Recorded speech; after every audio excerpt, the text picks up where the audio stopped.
आज की एक और जो बड़ी खबर है वो है पंजाब में अरविंद केजरीवाल की जीत, और इससे राष्ट्रीय राजनीति का एक बड़ा नेता केजरीवाल बन गए हैं।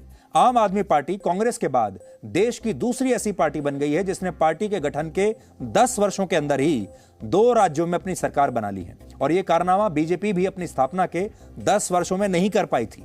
इसलिए पंजाब की जीत से यह स्पष्ट है कि अब आम आदमी पार्टी एक राष्ट्रीय पार्टी का रूप ले रही है, और अरविंद केजरीवाल का जो बड़ा पुराना सपना था अपने आप को एक नेशनल लीडर बनाने का, वो सपना धीरे धीरे पूरा हो रहा है। इस जीत से केजरीवाल की महत्वाकांक्षाएं अब और बढ़ेंगी, वो यहीं नहीं रुकेंगे, और इन महत्वाकांक्षाओं को लेकर उनका सबसे बड़ा मुकाबला इस समय विपक्ष में पश्चिम बंगाल की मुख्यमंत्री ममता बनर्जी से होगा।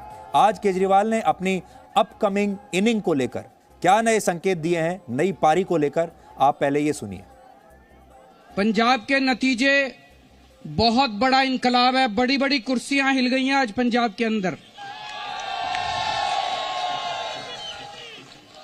सुखबीर सिंह बादल हार गए, कैप्टन साहब हार गए, चन्नी साहब हार गए, प्रकाश सिंह बादल साहब हार गए, नवजोत सिंह सिद्धू हार गए, विक्रम सिंह मजीठिया हार गए। पंजाब के लोगों ने कमाल कर दिया दोस्तों, बहुत बड़ा इनकलाब है ये, बहुत बड़ा इनकलाब है। जनता ने अपना नतीजा सुना दिया। जनता कह रही है केजरीवाल आतंकवादी नहीं है, आतंकवादी तुम लोग हो जो देश को लूट रहे हो सारे मिलके। आज समय आ गया है, पहले दिल्ली में इनकलाब हुआ, अब पंजाब में इनकलाब हुआ, अब यह इनकलाब पूरे देश के अंदर फैलेगा। तो केजरीवाल और उनके साथी अब इनकलाब जिंदाबाद का नारा दे रहे हैं और अपने आप को नए युग का भगत सिंह बता रहे हैं। और आज तो उन्होंने ये भी ऐलान कर दिया कि पंजाब में सरकारी दफ्तरों में अब शहीद भगत सिंह की तस्वीर लगेगी और बाबा साहेब अंबेडकर की तस्वीर लगेगी, मुख्यमंत्री की तस्वीर नहीं लगेगी। अब आप सोचिए, ये जमाना, इस ट्रांजिशन को देखिए, बदलाव को समझिए। बाबा साहब अंबेडकर की पूरी जो लेगेसी है और उसकी जो उत्तराधिकारी हैं, वो मायावती अपने आप को मानती थी। इससे पहले बाबा साहब अंबेडकर पर राजनीति बीएसपी करती थी। आज बीएसपी को कुछ नहीं मिला, वो खाली बैठे हैं अपने घर पर, और बाबा साहब अंबेडकर का पूरा कॉपीराइट अरविंद केजरीवाल ने ले लिया है। अब वो इस लेगेसी को आगे बढ़ाना चाहते हैं। और दूसरा, उन्होंने जो नया अपना पोस्टर पकड़ा है वो है शहीद भगत सिंह का। तो आज से शहीद भगत सिंह की भी भारत की राजनीति में औपचारिक एंट्री हो चुकी है, और ये एंट्री करवाई है खुद अरविंद केजरीवाल ने।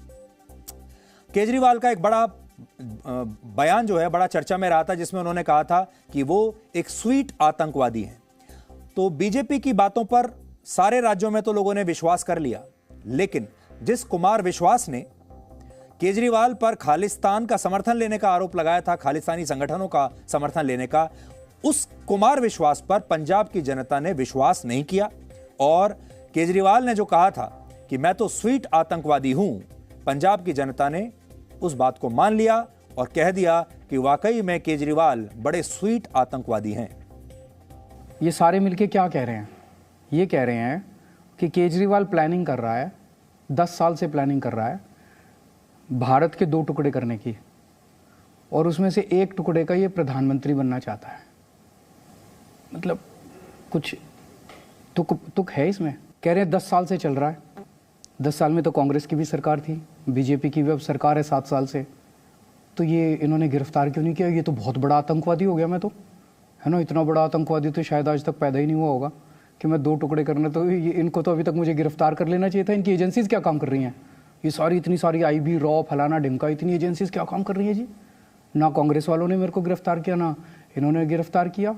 और मतलब मुझे तो लगता है कि दुनिया के इतिहास में सबसे स्वीट आतंकवादी होऊंगा मैं, कि स्कूल बनाता है, अस्पताल बनाता है, तीर्थ यात्रा कराता है, महिलाओं को फ्री बस का सफर कराता है। ऐसा तो आतंकवादी दुनिया में पैदा नहीं हुआ। तो केजरीवाल का ये स्वीट आतंकवादी वाला बयान पंजाब के लोगों को बड़ा स्वीट लगा और उन्होंने केजरीवाल को चुन लिया। एक और बड़ी बात आज हुई। इन चुनावों में अरविंद केजरीवाल की पार्टी ने राजनीति के बड़े बड़े महाराजाओं को पंजाब में धराशायी कर दिया। पंजाब के 5 बार मुख्यमंत्री रह चुके प्रकाश सिंह बादल चुनाव हार गए लंबी सीट से। इस सीट को अकाली दल का गढ़ माना जाता था। कहते थे कि बादल यहां से कभी हार नहीं सकते। उनके पुत्र सुखबीर सिंह बादल भी जलालाबाद से चुनाव हार गए और आज लोग कह रहे हैं कि पंजाब में चुनाव प्रचार के दौरान बादल गरजे तो बहुत लेकिन बरसे नहीं। पंजाब के मुख्यमंत्री चरणजीत सिंह चन्नी भी दोनों सीटों से चुनाव हार गए, यानी कि दलितों ने भी उन्हें वोट नहीं दिया।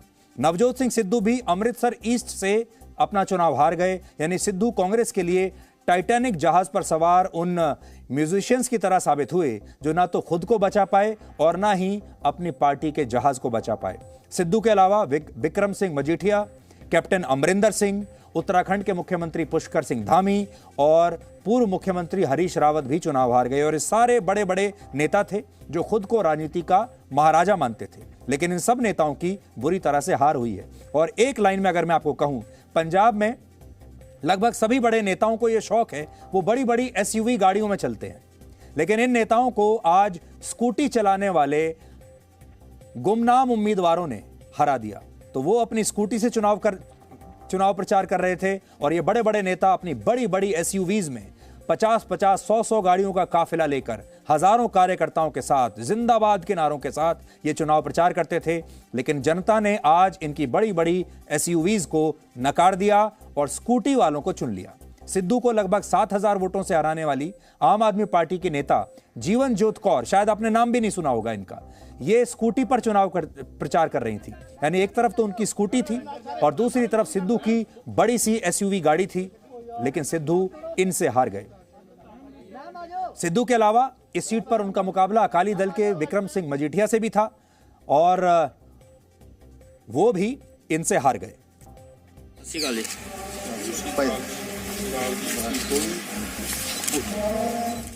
Presenting B News app, available on Google Play and App Store. Download it now.